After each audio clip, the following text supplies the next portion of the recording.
Welcome to episode 4 of my commentary for Finally Free, the Jon Schaffer interview. Jon is talking with his pastor from, I believe it's called Cornerstone Church. They continue talking about and discussing Jon's spiritual journey to where he is today, as well as Jon goes into great detail about what happened on January 6th and the quote-unquote insurrection.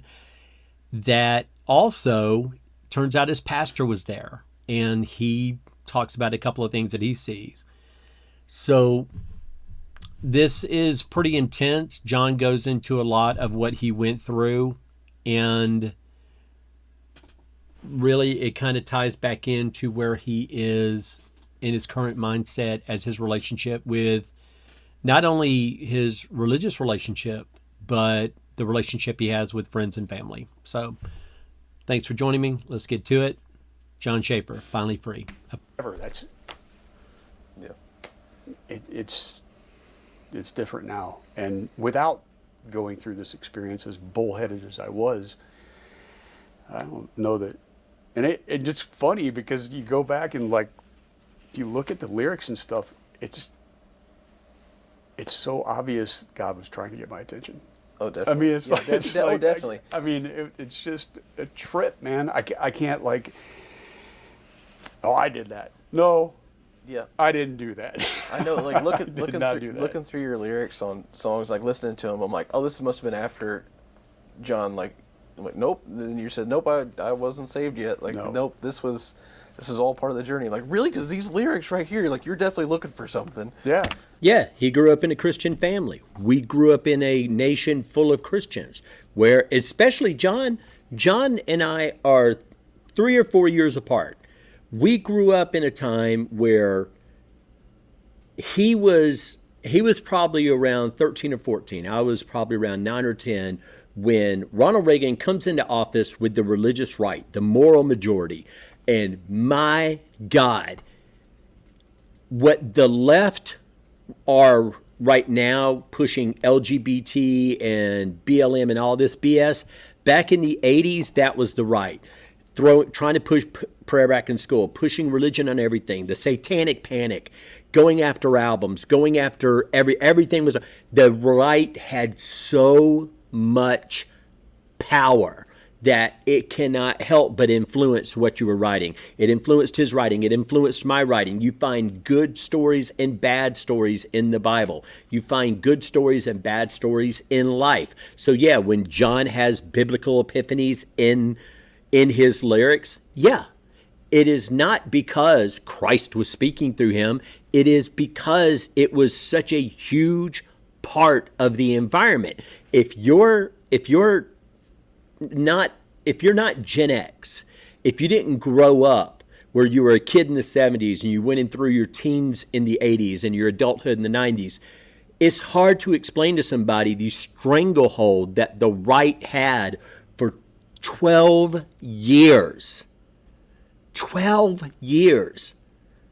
Just this stranglehold on culture, on movies, on music. Absolutely insane. It cannot help but inform your lyrics. This is all part of the journey. Really? Because these lyrics right here, you're definitely looking for something. Yeah. Well, I was, and I think a lot of people are, and that's the sad thing about when we grow up in this culture of. It's like they're trying to create narcissists, and being in the music business for all. I mean, every one of us is capable of narcissistic behavior. There's not, I'm not going to just blanketly call somebody a narcissist. I mean, there are people that are mentally ill that are heavy that way. But I mean, look at the culture. Yep. That's what it pushes. And it's just gotten even worse. It's kind of Hollywood's always been that way. Mm-hmm. Music business is full of people like that. And social media is, dude. Yeah. I mean, that's like how many likes did I get? You're living in a virtual reality already. I mean, imagine what it's going to be like in 10 years if we don't slow the roll on this. I want to go back to the build up to this, because obviously, it sounds like everything kind of came to a head in 2021. So let's talk about the build-up in, I guess, starting 2020, because I know COVID kind of kicked off a lot of things. I think that woke a lot of people up, too, seeing the government overreach. Yep. I know that woke a lot of people up. Not as many other things as it should have, but, well, I guess, what was the first thing that politically Jon Schaffer did in 2020? Like, what started the build-up to January 6th? I mean, well, I don't know if, Or if you I did some interviews Yeah. where I was like, very anti everything that was going on, because everybody was buying the false narrative that they're keeping us safe. No, Like, the yeah. face diapers were doing stuff, and Yeah. social distancing, and not seeing your grandma at the hospital. Right. Yeah, I mean, it's just I knew then. I mean, because if any fans that see this that have paid attention, you look at the lyrics on Dystopia, look at Plagues of Babylon. I mean, I knew they were going to do this because I read their white papers and I read their books. It was like, whoa, it's on. So I was feeling like this is it. We're on the edge of we're going to lose our country. We're going to lose it. It's done. And so, but other than doing some interviews and trying to get people to see the difference, it was just, I guess it was the Stop the Steal rally that I went to. And again, and even in the famous interview that I did that they showed everywhere, I said this isn't about President Trump. I mean, I believe that he's a good man who loves his country. Yeah. But the American people are worked up because we're sick of the tyranny, and he happens to be the figurehead against that, so.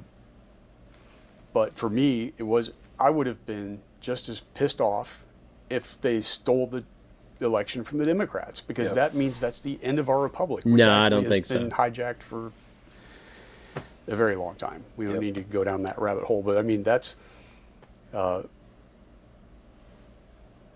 just as frightening. If it was the other way. It's not, because I ended the party tribalism a long time ago. Like I'm not. I mean, he says that thing about if they would have stole it from the Democrats. They pushed that narrative for 4 years. When Hillary Clinton lost, she said that it was stolen.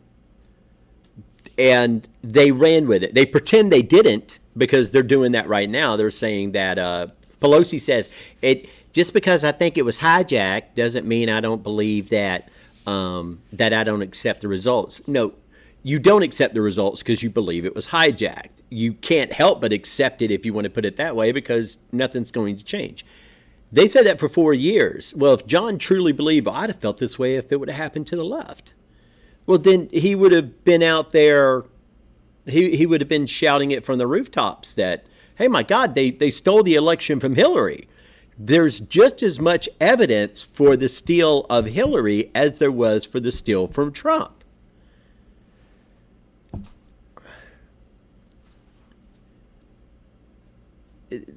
The self-delusion is palpable. It is palpable. I just don't play that game anymore. I don't care Republicans are captured. There's a lot of wolves in sheepskin, and in power all around, man. Federal, state, local, all over. Yep. And I'm just anti-tyranny. I want people to be free. I want people to be able to be free to speak their minds, to worship, to not live, worship, to prosper. That's what we've been told our whole lives. That's what our country stands for. We realize how much we've been lied to, but the fact is, that's what it was founded upon. Yep. And they have demonized everything about our history to the point that if we don't bring common sense back into this discussion, that will be unrecognizable. And we're both fathers. It's not an option. Yep. Now, I realize my behavior wasn't the greatest behavior and wasn't the smartest thing that I ever did, but most definitely. it was entrapment, 100%. I mean, there's no doubt the Oh, truth yeah. is going to come out about this. And the bad thing is I know better. Yep. But I let my emotions get a handle on me, and I think there was a force at work there, Yep. which I can't really put into words. But Shirking responsibility. There was a force there. I can't put it into words, but there was a force there. Yeah. You were there. I don't believe you did anything wrong. I think you spoke as an American patriot and you had problems with what you saw with the current election outcome. But there wasn't a force there, either making you do it or stopping you from doing it. It was you. there, Yep. so I can't really put into words. But Yeah, before we get into that, can you tell me about the Stop the Steal rally? I wanted to go to that one, and that's honestly what encouraged me to go to Sure you did. Sure you DC wanted to go. rally on the 6th. Where was the Stop the Steal? DC, It was, okay. Yeah. He wanted to go, but he doesn't know where it was. That Stop Steal rally, I wanted to go. I wanted to go to that, but I couldn't make it. Where was that? Stop the Steal? yep, Okay. And that was in November, right? yeah, it was pretty soon after the Okay. election. That's right. Yeah. That's right. Yep. How would you describe that one? It was amazing. Yeah. I mean, yeah, it was just I've never seen so many people, just a giant love fest. Mm-hmm. I mean, I don't care what, CNN has zero credibility with me. Any of these Yeah. mainstream media outlets, it's all fake news. It's all controlled opposition. It's just a big game. And it was so clear. And dude, I saw like a CNN reporter filming down an alley where there's a couple stragglers. Meanwhile, over here, there's like 1.5 million people. I mean, as far as you could see coming down the street, you couldn't even see the end of it. It Yeah. was unbelievable. And it was just a love fest. Everybody was so supportive, and it didn't matter what color you were. It didn't matter. Nobody cared. Literally nobody cared. Like, we were all, it's all, that's that, I don't know. I think human beings, whether they know it or not, they have a desire to be free, and our governments are just really good at manipulating us into tribalism and hatred for each other based on Yep. whatever the issue might be. Yep. Skin color. I don't buy it. I mean, there were people of all walks of life there. I remember it was pretty short after that rally that Trump had announced that he wanted everybody to come back for the 6th, and the purpose was just to ask that we send it back for... Right. Yeah, and I remember To the that's States. when... See what now? Back to the States. Yeah, back to Yep. the States, yep. And I remember as soon as I heard that, me and my wife talked, like, we should go. And then my dad's like, I want to go. So I'm like, okay. So then we ended up going down, and it was super cold. Yep. And so many people. I've never been in a crowd like that. I remember you saying, though, that you thought the Stop the Steal rally was... It was bigger. That's crazy. That's hard for me to imagine because there was so many people there. Well, it was it was a weekend when that happened, and so I think more people were able to come. Right. Yeah. Because But there J6 there were a was ton of people obviously there a on Tuesday. January 6th for sure. But the Stop the Steal covered, it's so much more real estate in the DC area, and they just kept coming and coming and coming, and it was a different vibe, obviously, because people were really concerned Yeah, at that point for sure. by the 6th. And then, I don't know, it took me an hour to get to the Capitol because Yep. trying to walk quickly through masses of people like that was Yep. not an easy thing to do, and it was already in complete chaos, Yeah. and so of I course remember being in the crowd, and before Trump was even speaking, there was guys running around. It seemed like they were trying to ramp up the crowd. They were like, "Hey, we're gonna storm the Capitol. We're gonna storm the Capitol." Like everybody, I remember everybody in our section was just kind of like, "What's this guy talking about?" And he was definitely alone in the thought, running around, and then he just kind of goes off. We're like, "I'm not sure what that guy was thinking," and then went and listened to Trump, and then after he was done, and he was like, "Hey, we're all gonna start walking over." Everybody started walking over earlier, and we kind of waited for everybody to pass, and then I think my wife, she was like, we should go to the bathrooms over by the Lincoln Memorial versus over by the Capitol. So we walked all the way over there, and by the time we got to the Capitol, I remember there were people preaching on the street, there were people singing songs, there was people saying, like, I remember there were some Chinese nationals there that were saying, hey, don't let this happen. Like, we do not want the CCP to be here in the U.S. Yep. And then somebody came up, I remember several different people came up, like, hey, they're letting people in on, I believe it was, like they said, the north side. They're like, if you guys want to walk in, like, they're letting people in. Because that was our experience, that we were far enough back that we could see the people were up there, and then somebody just came over casually, like, hey, they're letting people in over here.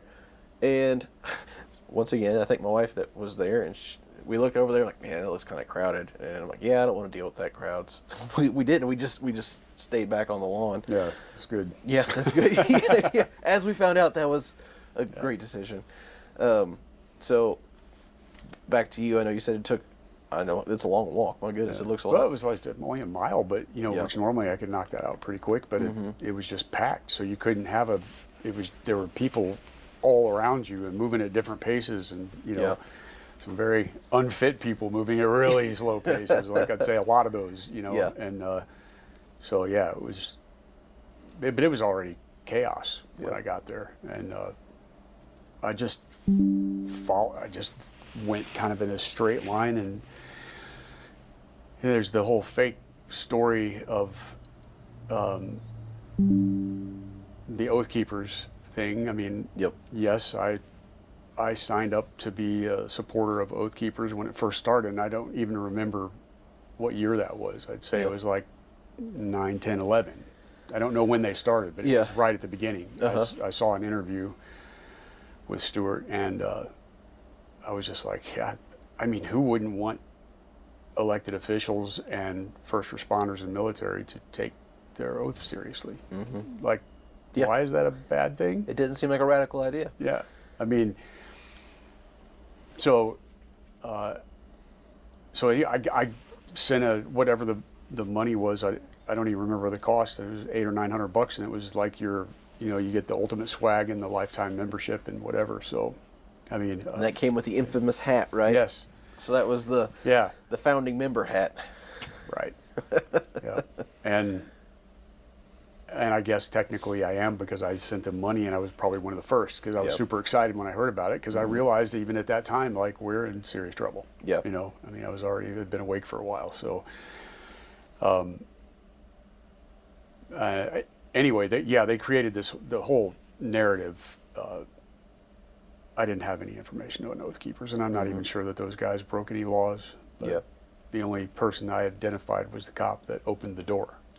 Yeah, so let's talk about this. That's interesting. Yeah, let's talk about this. So when you got to the Capitol building, I know since your case has been pardoned, are you free to talk about your involvements in everything? Are you comfortable with it? Yeah. Yeah.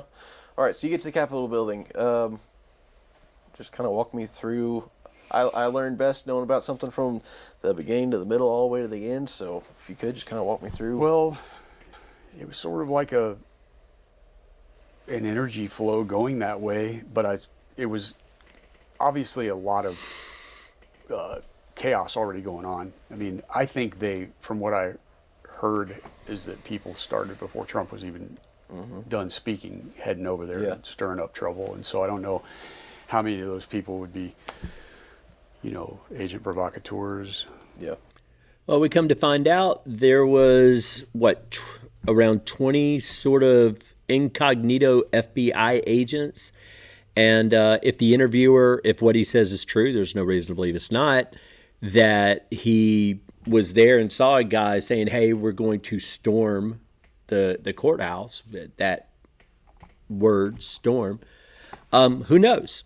Who knows? But we do know that there were FBI agents and that they were getting the crowd riled up because, as we know, psychologically, that you can take a rational human being, put him into a large group of relatively rational human beings, but if you get one or two instigators, they will develop what's known as mob mentality, and that's definitely what we saw at January 6th. Yeah. I definitely think there's a mix in there. Obviously, we know now. Yeah, for sure.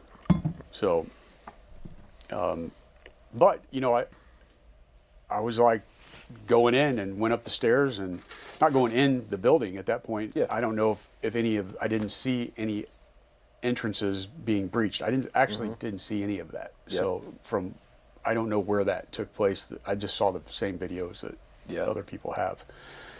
But I was going up the stairs and I felt what sounded like concussion grenades going off.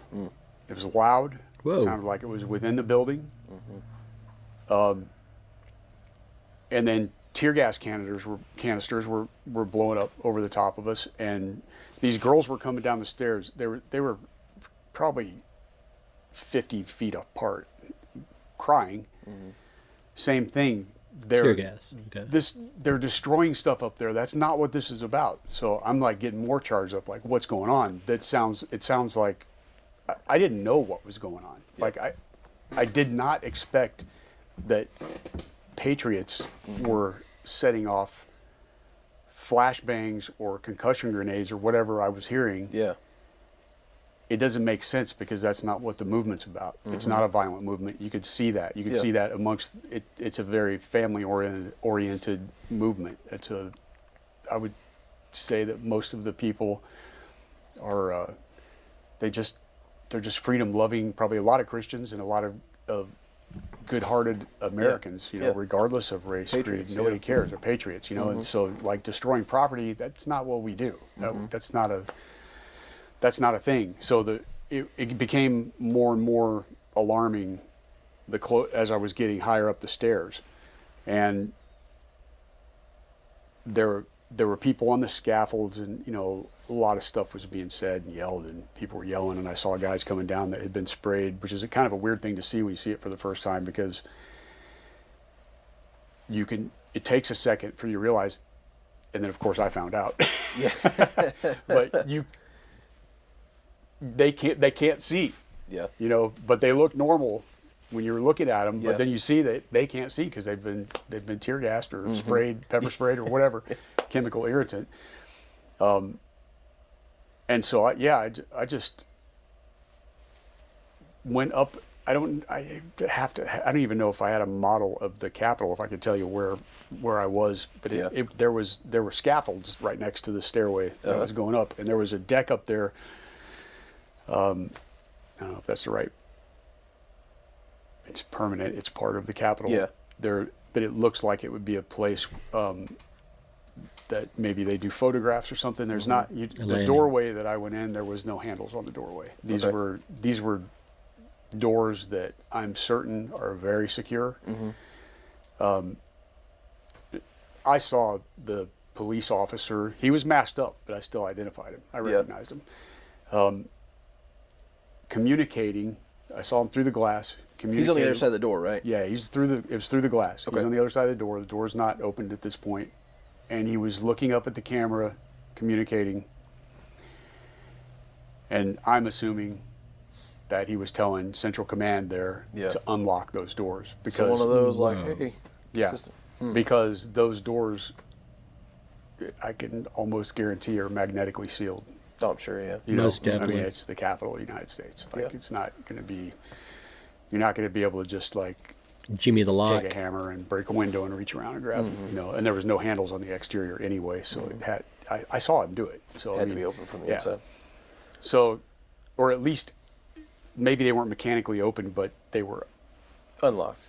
whatever the mechanism is, the magnetic mechanism. Yeah.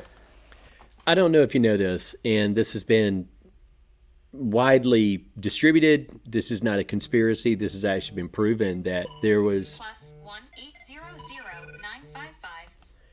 This has been proven that there was a whole story already ready for January 6th. That's why they were able to meet this so fast. And again, this isn't about left or right. This is about the establishment government trying to keep its control, which they did for 4 more years. And they had a narrative, but it's not going to work with the left. See, the left especially the really kind of active, violent left, like Antifa and BLM, they are such a microcosm of the vast macro of the United States that it had to be people on the right, independents, everyday people that committed atrocities. Just turns out they weren't gonna. So they needed those FBI agents and they needed those cops on the inside to make it look as bad as possible. And anybody who's ever paid attention to the January 6th narrative know that it's bullshit. That it is a lot of gaslighting, a lot of BS to rile up people who want to hate the right, who want to hate Trump, who want to hate conservatives. It's easy to see through. I'm not a conservative. I'm not a leftist, but it was easy to see through. I mean, my God. I mean, Star Wars has stronger reality in it than the January 6th narrative. And it worked to a degree where everybody bought into it initially. But the cracks started showing almost immediately. And anybody who engages in critical thought, who pays attention, who's not blinded by tribalism, can see that it was a BS story. And John got caught up in that. Yeah, I mean, it really, it was awful. I really do hate it for him. And yeah, whatever the mechanism is, the magnetic mechanism. Yep. And so he opens the door, a few people come out, and just as the door was closing, there was another group of people that yelled, "Hey, can we go in there?" And he said, "Yeah, come on in." Of course. Let him in. Then the door closed, and some period of time later, another group came rushing out, and that's when they said, "The cops are afraid. They're beating an old man in there. Let's go." So these are already people from the rally that were already in there that are coming out this door? Okay. Yeah. Okay. Yep. And that's what I got caught up in, was that last thing. And then I saw it wasn't too long after that I got in there that I saw the cop that was communicating to open the door just standing very calmly up in the stairs. Happy with his work. The hall, and there's a ways down, there's a staircase up here. And he's like 3 or 4 steps up just with his arms crossed, looking at everything. And then the police officers are backpedaling because we're coming in. And then I caught off to the side which hell at this point could be crisis actors for all I know. I mean, it's like, I don't know. Like it was just pandemonium. Mm-hmm. I start yelling at them. The police, when I see it looked like to me like an old biker vet was getting hit with a baton by the one that was on the far end on the right. And I started yelling at them. Of course. Yelling about them not keeping their oaths, and Congress is full of criminals. What are you doing? Whatever. Yeah. Not nice things, I'm sure. I was saying. But then I got sprayed. That's where the famous picture is. Yes. Yep. Yeah, deadly assault with a pointed finger. With a pointed finger. In the hat. Yeah, in the hat.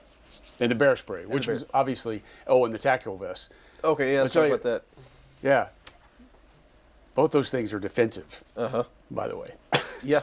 I mean, it's just ridiculous. Like, bear spray is only defensive against a bear. Tactical vest, defensive, without a doubt.